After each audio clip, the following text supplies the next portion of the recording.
Good day, ladies and gentlemen. It's Charles Sells here with the PIP Group, and we've got a new webinar for you here. This is called the 2017 Year in Review. Now, normally when we started putting this together, it was meant to be just a quick rundown of what we had done, as a synopsis of what we'd done in 2017, which is primarily based for our current customers and clients to review.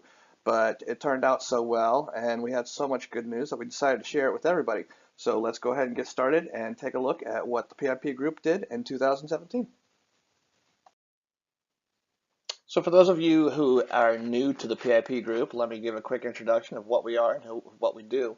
We offer investors turnkey services investing in distressed real estate.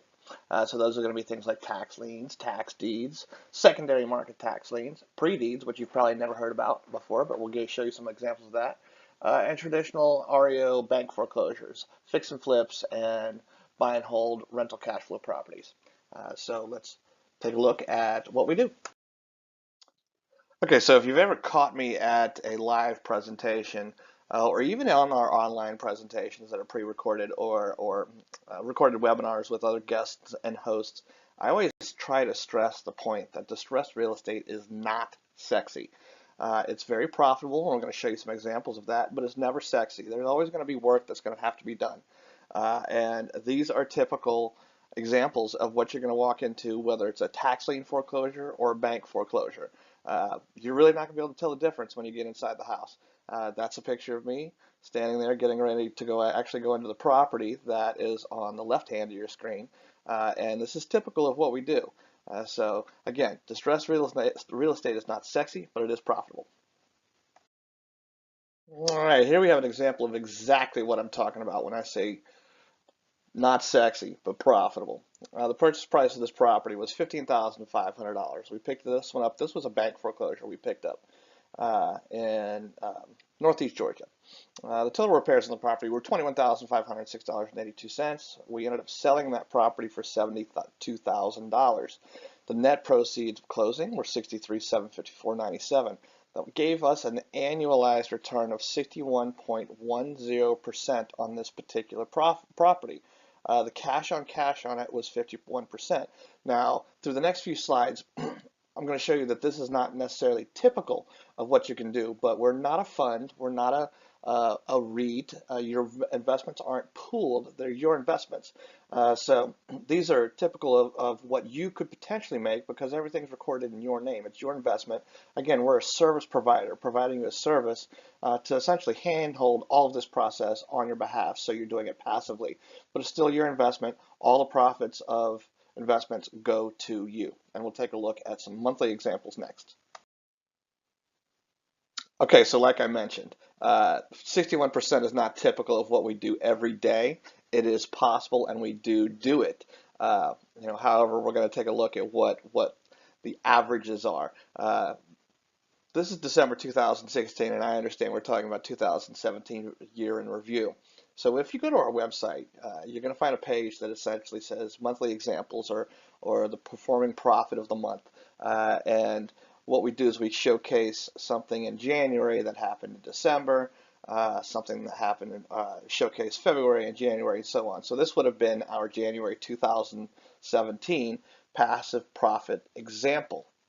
If you see that tab there that says read the full story, you can actually go in and take a look at what we purchased it for, when we purchased it, how much repairs were, closing costs, etc. Really give you a transparent idea of what the cash on cash return and what the annualized return was. Now you can see the annualized on this was insane. It was actually 138%. Our little wheels online only go to 100%. That's why we're only showing it as 100% here. But the actual was actually 138% net annualized return. So this is way above and beyond the average. But these circumstances can occur, and they do occur. So if we look at the monthly examples, this is more typical of what we're doing every day for our investors. If you look at January, the annualized was 25%, February 33%, March 25%, and so on. So that's going to be typical when it comes to our fix and flip bank foreclosures program, what you're going to make. There's that initial example I showed you, which was our May passive profits example. It did 61%.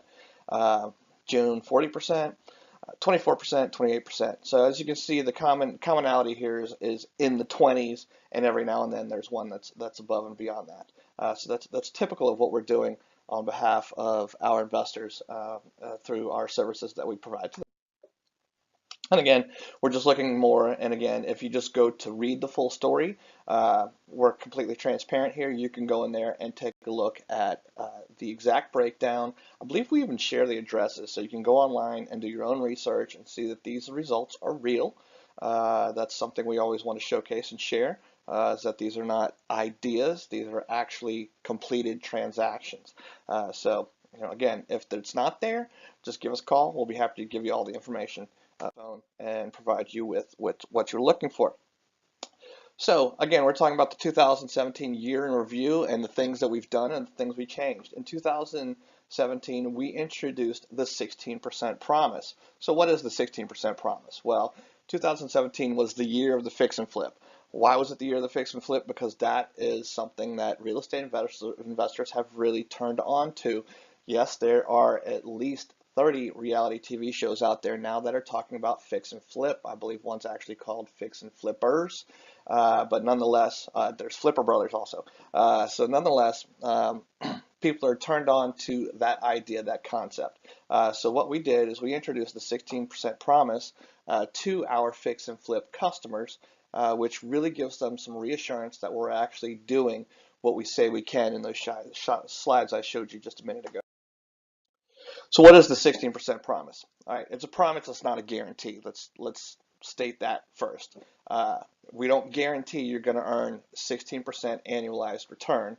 We promise you're going to earn 16% because there are some things that are going to play into that. It only applies, first of all, to our fix and flips program. So it doesn't apply to our tax liens. It doesn't apply to our pre-deeds or our secondary market tax liens, which we'll talk about later in this program. So it's based on the annualized net profit, not the cash on cash. That's the first thing that you need to understand. And if you don't understand the differences, just Google it, and you'll see what the differences are between annualized and cash on cash. And it doesn't apply to circumstances out of our control. So Mother Nature or unforeseen circumstances. So let me give you two examples there. Mother Nature. We're investing heavily in Savannah, Georgia. We had a hurricane here a couple of years ago. It was the first hurricane to hit land and actually cause damage in 129 years. Obviously, we didn't see the need to carry named storm coverage on our properties in Savannah at that time. So we had some damage that we had to make up for. PIP did take care of those costs and whatnot, but it did slow down the process and delayed the liquidity of the investments as we made those repairs and essentially waited for the surge of contractor up pricing to level out again. So that's one example of Mother Nature, an unforeseen circumstance, and this is an example I use often because it floors me that this could even happen. We bought a property in North Carolina. Foreclosure in North Carolina. It was a 4-bedroom, 2-bath home, pretty big place, pretty nice place. We did all the repairs, got everything done, got it ready to go to market, had our final inspection brought in, and lo and behold, on a 4-bedroom, 2-bath house that was built as a 4.2, it only had a septic system rated for a 2-bedroom, 1-bath house. So half the septic than what was required.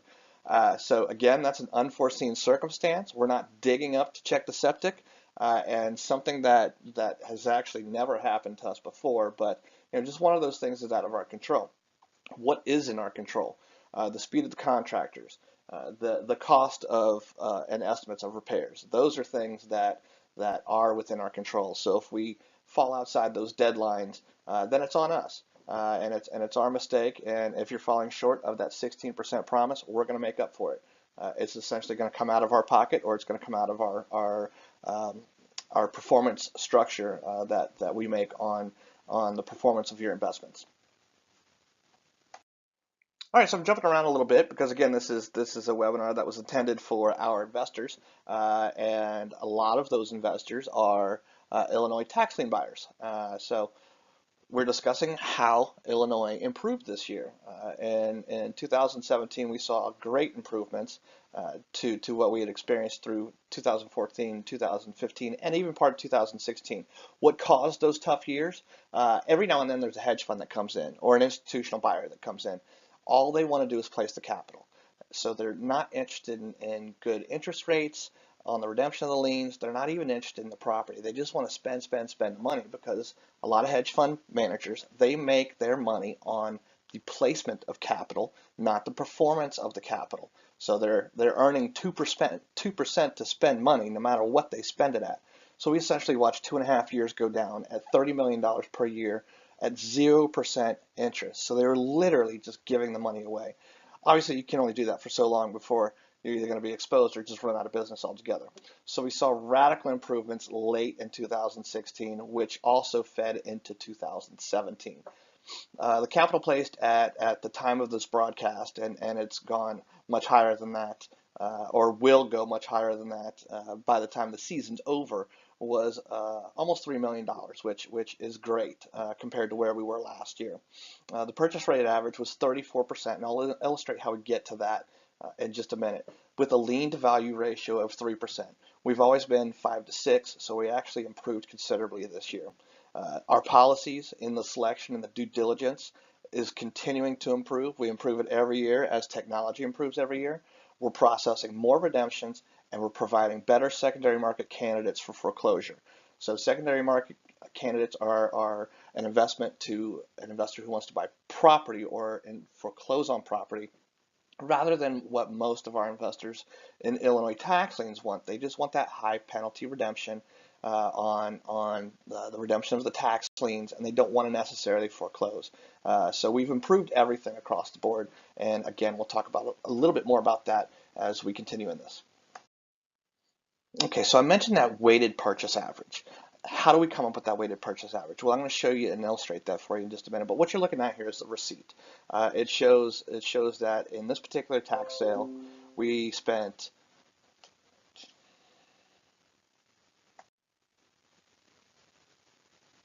Okay, I mentioned weighted purchase average, and how do we get to weighted purchase average? Well, I'm going to show you that in just a second, but what you're essentially looking at here is a receipt from a tax sale that we attended on behalf of our investors in October 30th of 2017, day before Halloween, in the county that we attended it in. Over to the far right, you can see our bids. So 18, 12, 12, 12, 18 gave us a weighted purchase average of 16%. So that, again, different county, same concept. Our weighted purchase average here was 17%. You can see our bid rates were 18, 18, 16, 16, 17, 17, 17. So that how we get essentially is based on how the laws work in the state of Illinois, which is why it's such a popular investment state for our clients. So the maximum bids are 18% penalty on the lien amount. What makes it catchy is that every 6 months that amount essentially doubles itself. So if we bought it at 18%, in 6 months and a day that becomes 36%.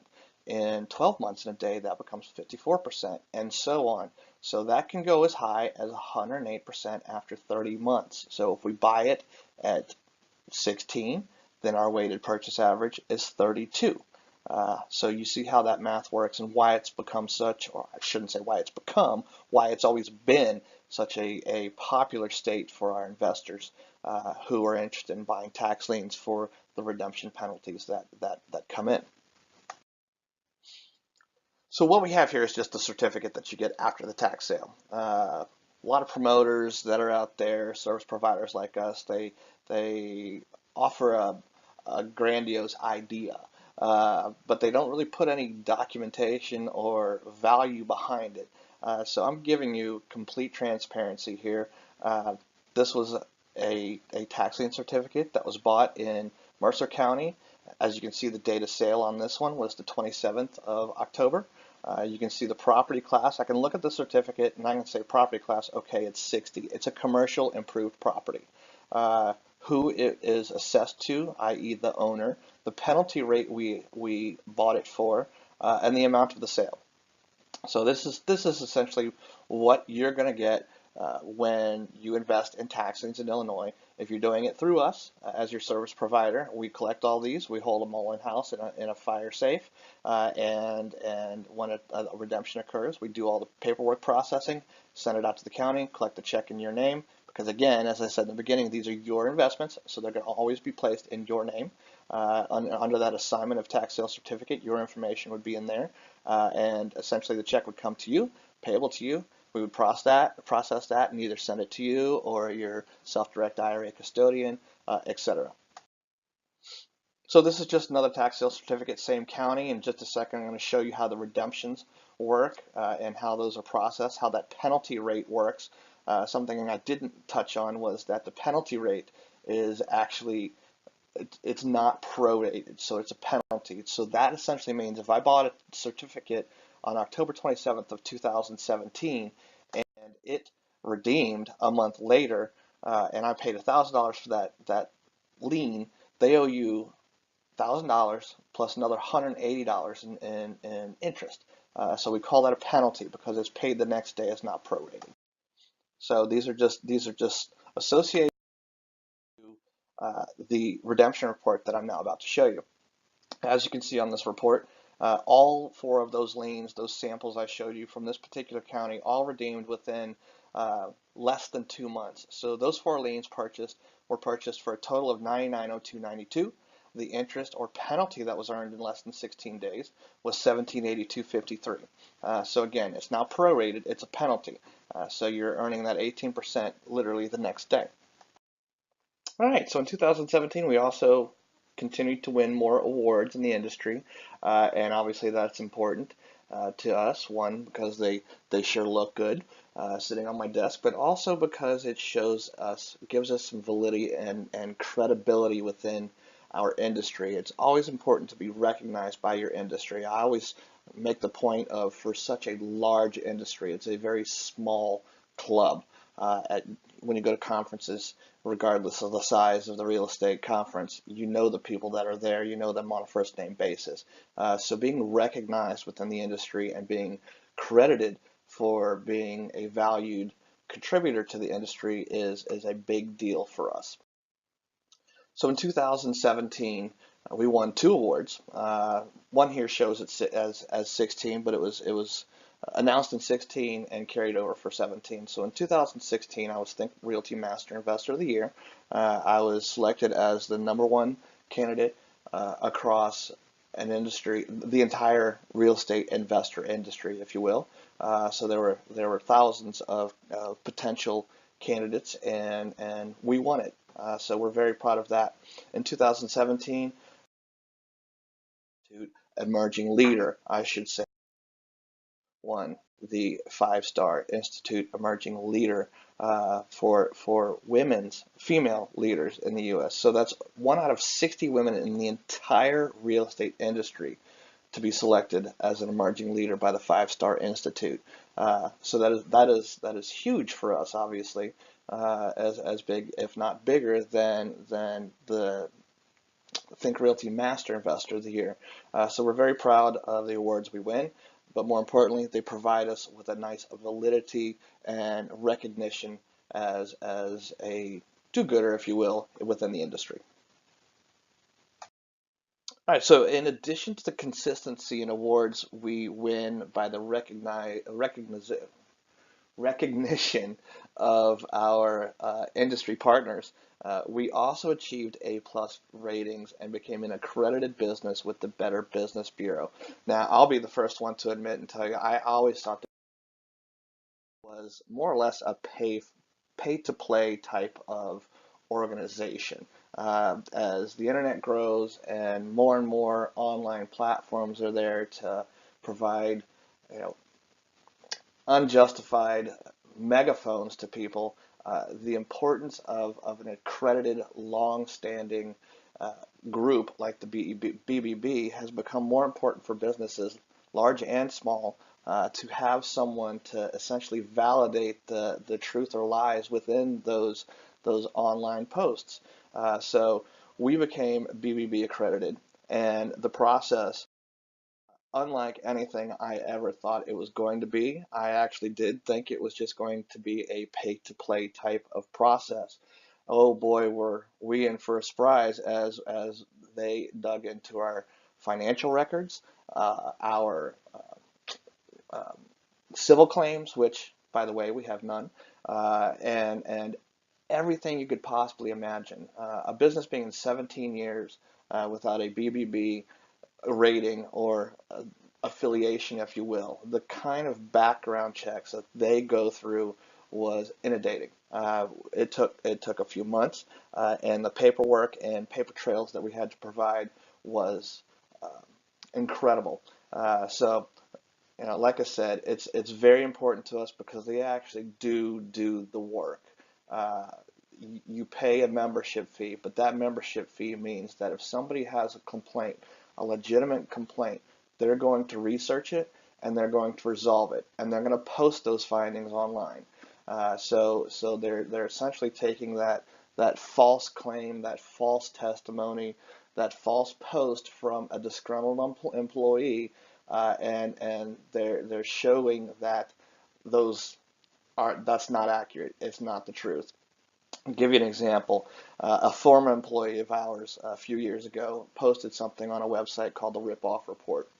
Rip-Off Report, you can essentially log in there, you can say whatever you want, post anonymously. You're never going to know who it is or why they did it. Some language that was used uh, indicated it was a former employee. To have that post removed and taken off of a Google search, essentially, Ripoff Report was going to charge us over $21,000 to have that red strike essentially removed. And in doing so, they were going to provide us with an accreditation. Sounds like extortion, doesn't it? So we decided to go with the old tried and true, and we're glad we did because other than just paying a big fee and getting a plus from a online megaphone essentially, we're with one of the best. So we're very proud of our accreditation. It's no longer a pay-to-play type of affiliation. They actually are doing all the work to be valuable to small businesses and large businesses. All right, so exactly 22 minutes and 22 seconds into this broadcast, we are going to now share some more exciting stuff for you. It's the new options and the new opportunities we brought in 2017, which we're very excited about, which have already shown to be extremely profitable to our investors as well as those investors that want to liquidate their tax liens. What we've brought is what we call pre-deeds. I mentioned in the very beginning, you probably even never even heard what pre-deeds are. We essentially coined the term pre-deeds. What these pre-deeds are, they are properties that have gone through the foreclosure process. They're ready to be transferred and taken over. All that has to be done is taxes are paid, deed is recorded, you now own the property. As I said in the beginning, distressed real estate is very profitable, but it's not sexy. And this is a prime example. Your cost on this property would be approximately $11,000 if you sold it as is, which I wouldn't suggest because it's cash flowing as we speak, and it's cash flowing very, very, very, very well. But if you did sell it, you're going to sell it for between $30,000 and $35,000 as is, repaired $45,000 to $50,000. But the cash flow on it right now is $600 a month. So you'd be silly to sell it and deal with all the evictions and whatnot. Online valuation on this particular property is $59,000. I'll be the first to tell you, I don't put a lot of faith into online valuations, but they do work well as a good baseline. You can go to 5 different online resources, Trulia, Redfin, Zillow, and you're going to come up with a different number every single time. But they're all going to have a decent baseline that is within range. So this is a pre-deed. It was available a few months ago. It's not anymore, obviously, but as you can see, the as-is flip on it had phenomenal return. But again, this is occupied. It's cash flowing. It's renting. The net to the investor was 41% or is 41% on this particular pre-deed. acquisition. So pre-deeds is something new we brought towards the end of 2017, and now they're available to investors year round. Another example of another pre-deed, again, occupied, and again, not sexy, but it's a great opportunity. This one, again, we're showing it as rent. A lot of these properties, what we try to do is do contracts for deeds or owner financing. That takes the headaches of vacancy off your plates. It takes the headaches of making repairs off your plates. Essentially, you're selling it to the occupant. So on this one, the cash flow on it is $650 per month. That online valuation is obviously not correct, but it again is around the $50,000 range, and the cash flow on this one is actually even better. And this is a net rent that it's currently earning 45.6% net. That is absolutely unheard of. So again, not sexy, but very profitable. All right, so where do these pre-deeds come from? I mentioned how popular Illinois is for tax lien investors because the compounding redemption rates and how high they are, that it's a very attractive state for investors that want to just earn interest. We call those investors redemption investors. They're not interested in property. They're not interested in foreclosure. They represent the minority of tax buyers, however. They represent about 40% of all tax buyers. Most tax buyers are interested in getting the property eventually. So this is a win-win for both redemption investors and property investors. Property investors, just like it sounds, they're interested in obtaining the property. So what happens is you have a redemption investor that essentially doesn't want to own the property, but is interested in pushing it through foreclosure in the hopes that it does redeem. State of Illinois, it can redeem through the foreclosure process. So they push it through foreclosure, they end up with a successful foreclosure, but they still don't want to own the property. So at this stage of the process, they want to get their investment out and move on. So that creates a pre-deed opportunity for an investor who wants to own the property, a tax buyer who normally would have to sit and wait 2.5 years for the redemption period to expire, then initiate foreclosure, then take title, now has the opportunity to just take title. So it's a great opportunity for the property investor to essentially help out or redeem out the redemption investor. Now, again, I just touched on it, but the question always comes up, why don't they take the property if these profits are so huge? It just doesn't fit their portfolio. It doesn't fit their exit strategy. A lot of the samples that we show you and examples we show you, they could be coming from hedge funds or investors who are leveraging their investments. And by that, they're essentially borrowing money from the bank at a certain percentage. There's a few banks that do lend to investors that want to buy tax liens. However, they have a very strict set of rules as to what they can invest in, the types of liens they can invest in, and essentially how much REO they can carry after the fact. So that becomes a liability to them. So you see I've got highlighted here, they can't afford the liability. I'm not talking about they're going to have to carry costs and have insurance and somebody might get hurt in the property, etc. I'm talking about the liability if they can't own the REO. If they have the REO, they don't get bigger loans, which means they can't buy more tax liens. That is their model. That is what they do.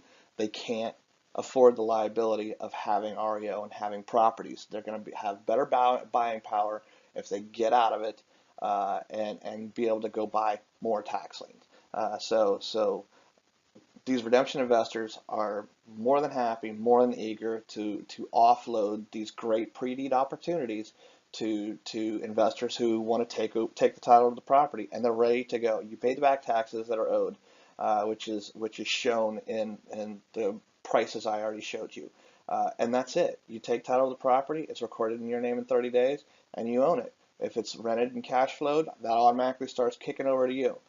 So it's a great opportunity for tax buyers or just investors, period, who are looking for property rather than interest on redemption. Okay, so we also improved past opportunities. And what we're going to talk about here is the secondary market. I jumped ahead to pre-deeds because that is a new opportunity for 2017.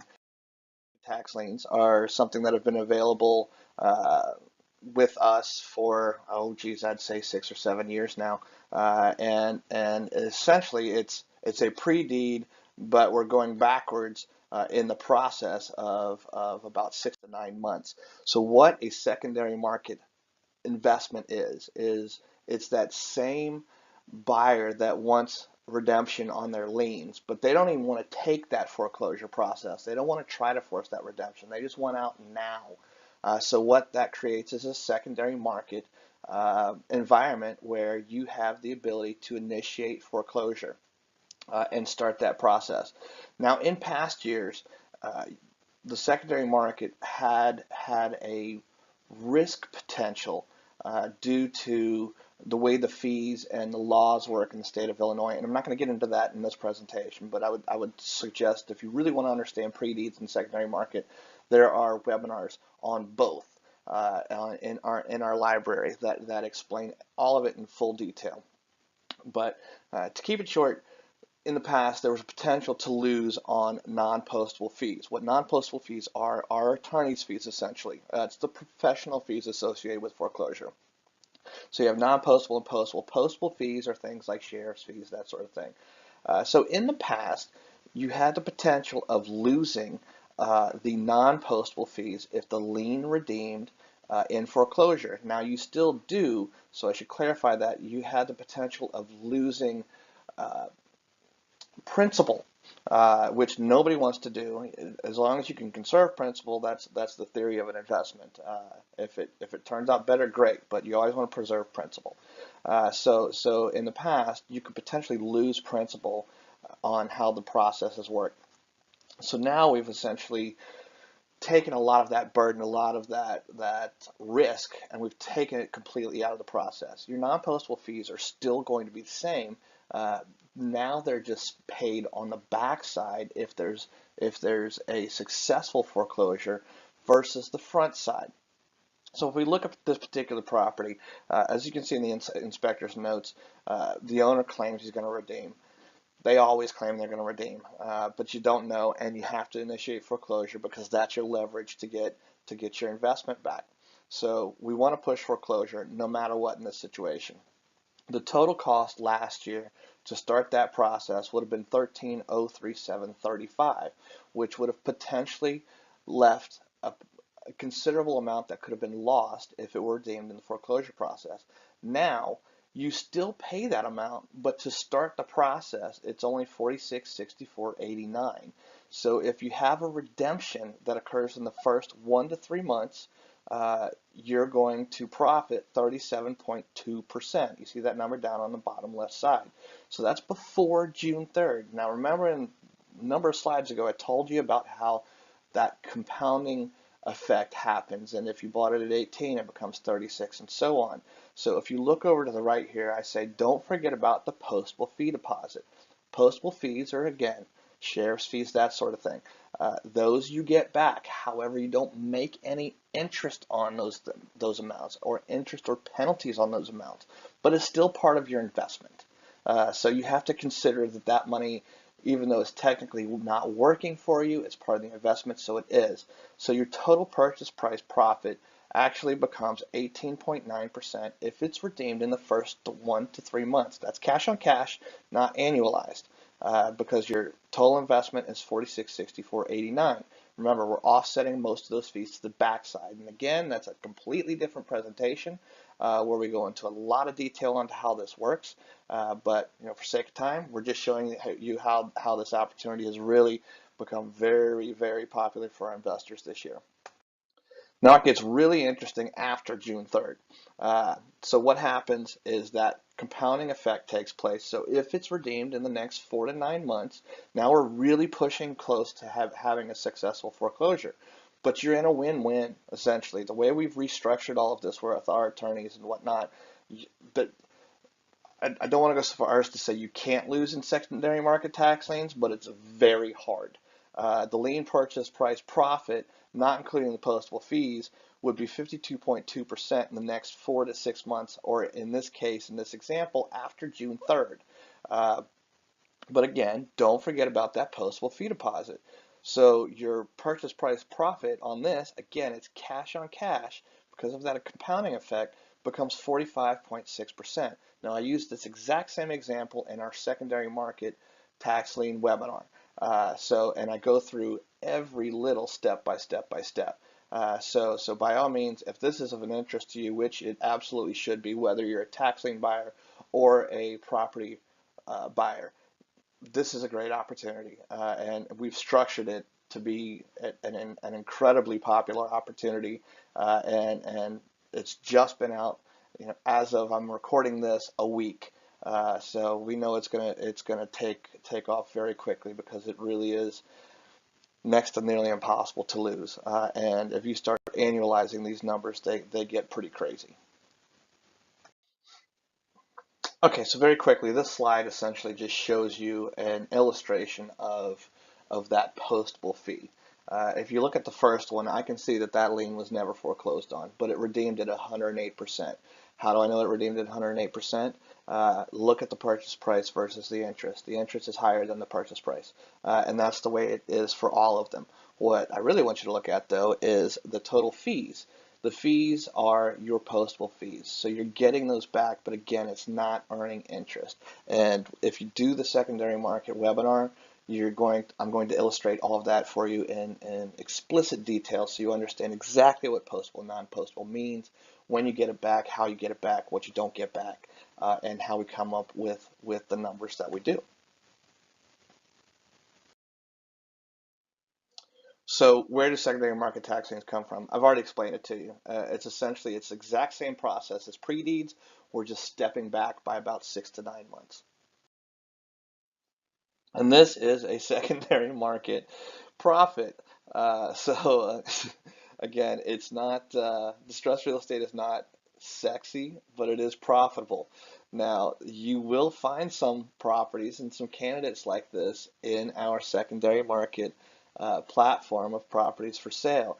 This is definitely on the extreme side of things. If I were an investment advisor, I probably would have advised my investor not to buy this in the secondary market process. But this particular investor, who was actually a student of a coaching program, bought it from us, didn't use any of our services, did all the work herself.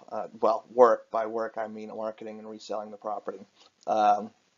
And as you can see, her total purchase price on it was $13,309.90.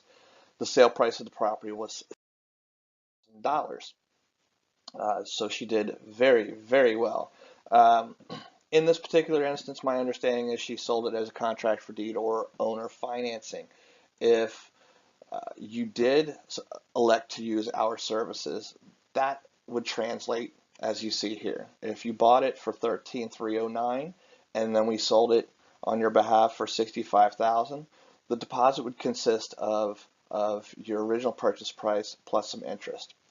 So the contract for deed on it of that balance would then be amortized at 11.5% for 7 years. We like to keep them as short as possible, but we also want to make sure that it's affordable so they don't default later in the process.